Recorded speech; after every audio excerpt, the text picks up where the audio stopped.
Alrighty, so I used Kizuna with RiggaTony, and it went very, very well. So shout out to RiggaTony for, on such short notice being my raid partner for testing out Kizuna. I will have a link to his channel in the description, or maybe it'll be in the title. I'm not too sure yet. But either way, feel free to go check him out. Super cool content creator, very cool dude. But yeah, so I tested out Kizuna today with him because he actually already has the relic built and everything, and he had his at, I think his is basically where mine is, so it's at SA6, but it's only, or no, it's SA3, but level 90. So not completely powered up, which is a good test too, which means, you don't have to have her like completely invested into to get actual good results or anything like that. But we did 3 different matches. We did 2 with no Summer Dianes, and then the last one that we did him with Summer Diane, and then I ran a Gother. And it still surprisingly went very well. As you can see from the gameplay and everything like that, I was pretty skeptical on how it was going to go, because if you don't know, Kizuna basically ranks up her own cards whenever she attacks, so it's very easy for her to get the level 3 buff. But there's of course not as much, ranking up of, the rest of your allies' cards or anything like that. So it was kind of scary because I'm so used to fighting OG Demon with, max level cards and all of this other stuff, like level 3 cards and everything like that. And, I guess I just learned how good Freyr really is, because his cleave cards were just doing max damage, like just really good amounts of damage and everything to help really pull this through.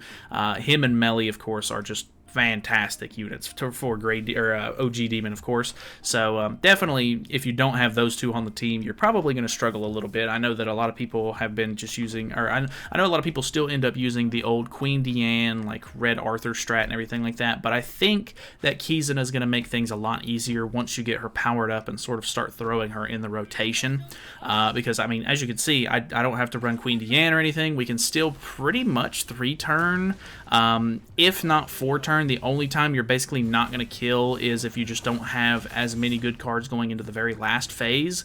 But even then, it's not like the biggest deal in the world. So you can see you pretty much do the normal rotations where, you throw the Freyr cards out and everything. You use Melly's single target to sort of secure the kill in phase 2 and all of that good stuff. So it just, I don't know, it honestly just works out so well. The only thing he was saying is he's done it a couple of times with a couple of other people as well.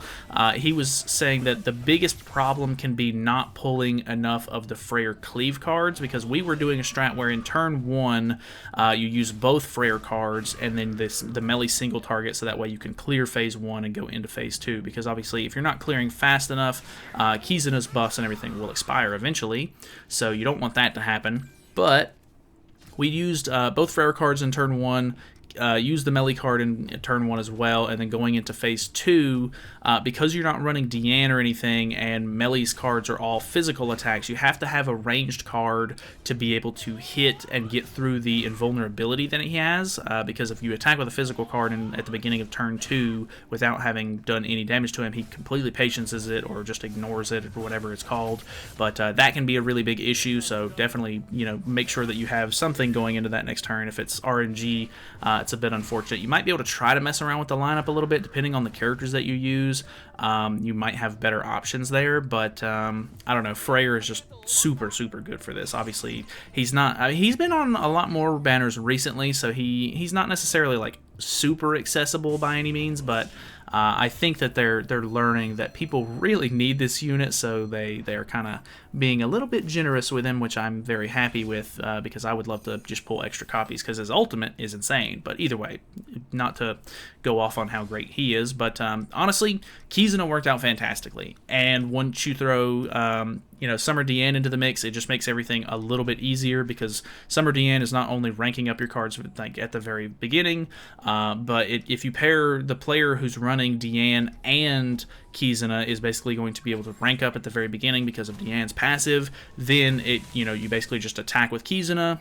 It's going to rank up her buff card. You can literally throw that on if you want to, or you can just save it Actually, don't save it. Make sure that you use that in the first turn, so that way your teammate can actually get damage off. You can see here in the run that we did, he uses it turn 1, so that way I can actually get the buffs and secure enough damage and all of that good stuff, so that way I can actually push into the next phase.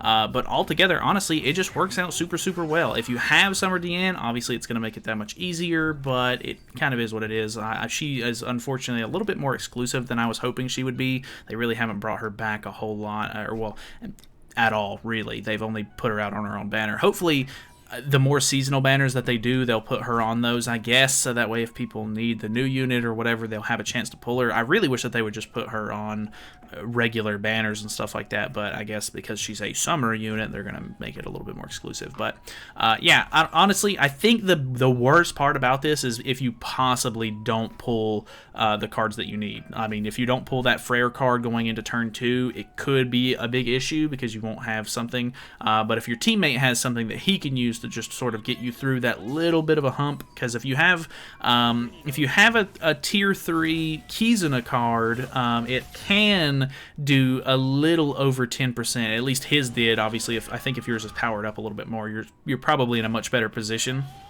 and you should be able to get past that first 10% of his HP to get rid of the invulnerability either way. But yeah, I don't know. Honestly, it was super solid, very easy runs. It was pretty straightforward. He obviously has run it a couple of times, and he kind of told me what I needed to be doing just to sort of get going. But I assume if you use it and you sort of get used to it, it'll just sort of come naturally to you, and you'll be able to do it pretty much every time. But that is pretty much it from me. Thank you guys so much for watching. Hopefully you guys enjoyed the video. Feel free to subscribe if you haven't already. Go check out RiggaTony. Very, very cool dude.